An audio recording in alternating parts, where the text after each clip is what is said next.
Mandela. On May 10th of 1994, Nelson Mandela was inaugurated as the first black president of South Africa.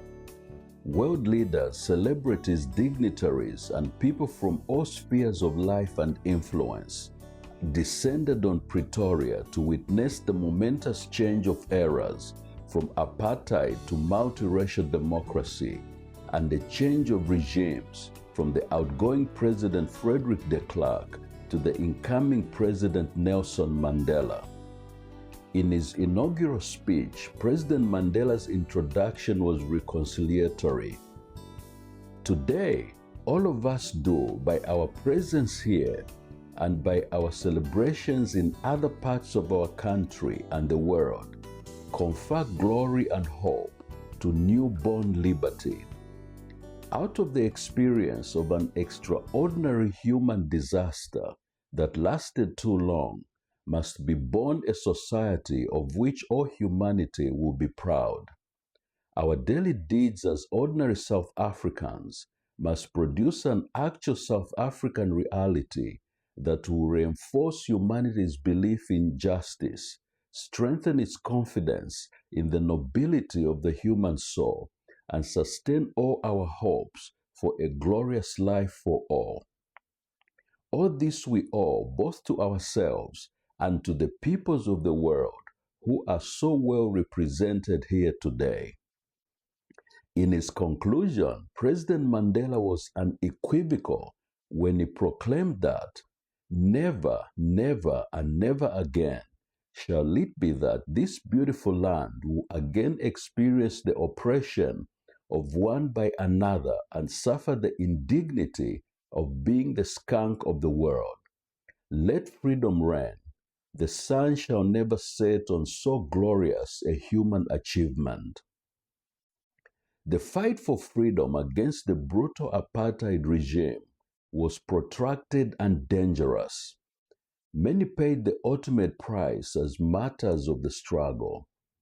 There was a growing discontent among some members of the ANC party that the non-violence approach was not sufficient and potent enough to dislodge an armed and entrenched apartheid government.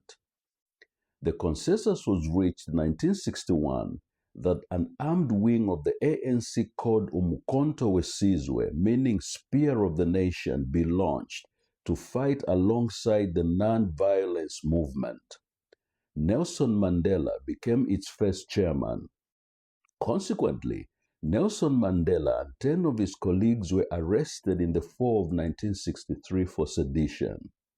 In the Rivonia trial, which became known as the trial that changed South Africa, Nelson Mandela and his colleagues were charged with sabotage and conspiracy against the apartheid regime.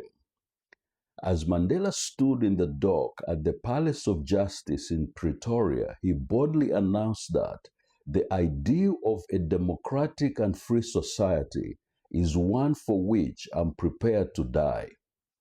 He was sentenced to life imprisonment in 1964, narrowly escaping a death penalty.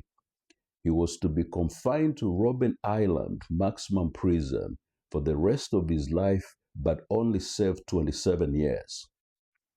The pressure on the apartheid government to unconditionally release Nelson Mandela from prison was a worldwide phenomenon.